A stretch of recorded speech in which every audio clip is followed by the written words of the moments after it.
এই ভাই এই সাবধানে দেখিস, জীবিত থাকলে কিন্তু কামড় দিব। সাবধানে ভাই, এই সাবধানে। এটা কি সাপ দেখাকে ভাই, জীবিত থাকলে কামড় দেবে কিন্তু। ওই যে আমার পিছনে একটা ঘর দেখতেছেন, এই ঘরে নাকি এমন একজন লোক থাকতো যে নাকি মানুষের মনের খবর বলে দিতে পারতো, মানুষের কোনো কিছু হারিয়ে গেলে নাকি সে এনে দিতে পারতো।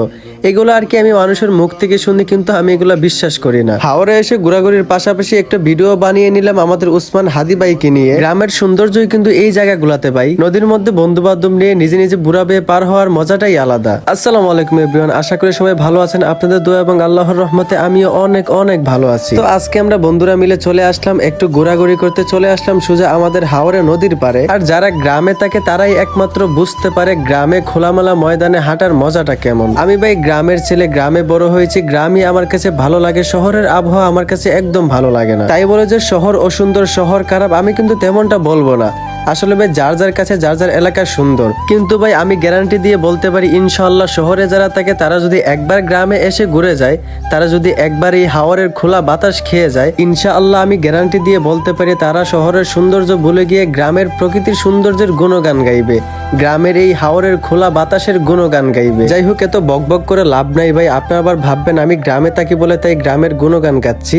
তবে চাইলে আপনারা একবার গ্রামে এসে ঘুরে দেখতে পারেন, আমি আপনাদেরকে দাওয়াত দিলাম। এই যে এখানে ভাত রেডি আছে, আসলেই খেতে পারবেন। হাঁটতে হাঁটতে ভাবলাম একটি পিক তুলে নিই, তাই এইখানে একটু দেখে বসে যাচ্ছে একটা পিক তোলার জন্য। এইখানে আবার এক লোক বাইসাইকেল দিয়ে ব্যবসা করে সে এইদিকে যাচ্ছিল, হঠাৎ করে এই সাপের মাথার উপর দিয়ে একটা চাকা উঠে যায়, তাই সাপটা এইখানেই মারা যায়। এইদিকে আবার যেতে যেতে হঠাৎ করে আমার মনে পড়লো আমার তো একটা ভিডিও শুট করতে হবে, তাই একটা ভিডিও শুট করে নিচ্ছি। আর কি বলবো ভাই, ভিডিও শুট করতে আমার যে কতবার বেড়া লাগে, আমার ফ্রেন্ডদেরই বিরক্ত লেগে যায়। আর ভাই এইগুলোই হচ্ছে গ্রামের আসল সৌন্দর্য, এইগুলোই হচ্ছে গ্রামের মানুষদের আবেগ।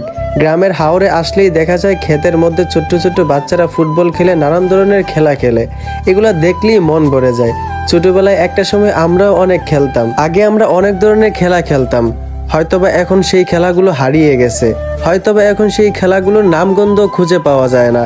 এখনকার পোলাপান শুধু মোবাইল নিয়ে ব্যস্ত আছে। হেঁটে আসতে আসতে হঠাৎ করে সামনে দেখতেছি অনেক বড় একটা ভাঙা পড়ছে। এইটা কেমনে হলো বুঝতে পারতেছি না, হয়তোবা এইদিকে কখনো পানি চলাচল করছে।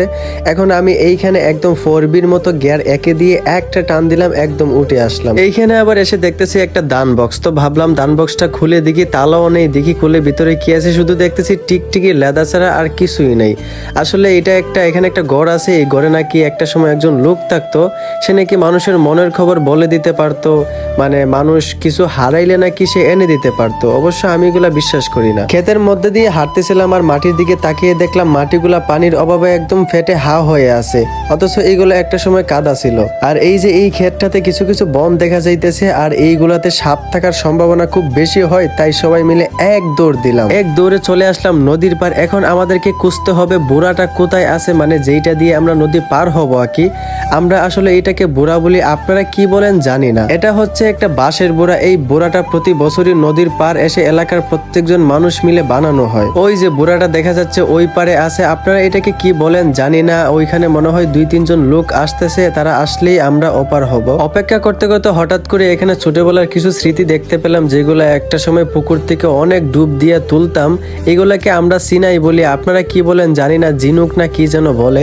তো অপেক্ষা করতে করতে হঠাৎ করে আমাদের বুড়াটা চলেই আসলো। এখন আমাদেরকে বুড়াতে উঠতে হবে, তারপর দড়ি টেনে টেনে নিজেই অপারে যেতে হবে। ছোটবেলায় একটা সময় এইদিকে অনেক আশা পড়তো, কিন্তু এখন আর আশা হয় না। ছোটবেলায় আসতাম এই দিক থেকে নেড়া নেওয়ার জন্য।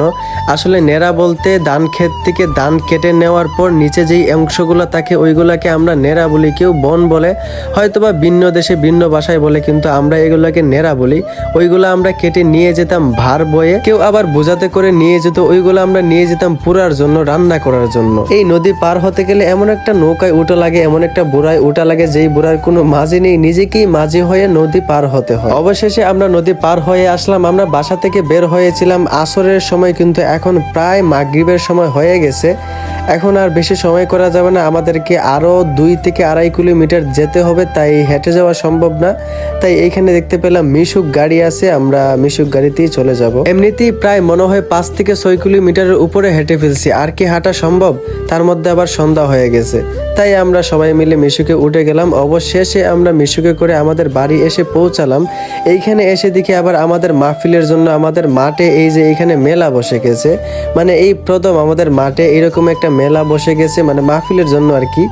মানে দেখতে অনেকটা সুন্দরই লাগতেছে, আমার কাছে খুব ভালো লাগতেছে। যাই হোক গাইস, ভিডিওটা আর লম্বা করলাম না, আজকের মতো এখানেই শেষ করলাম। ভিডিওটি ভালো লাগলে অবশ্যই লাইক কমেন্ট শেয়ার করতে ভুলবেন না। ধন্যবাদ।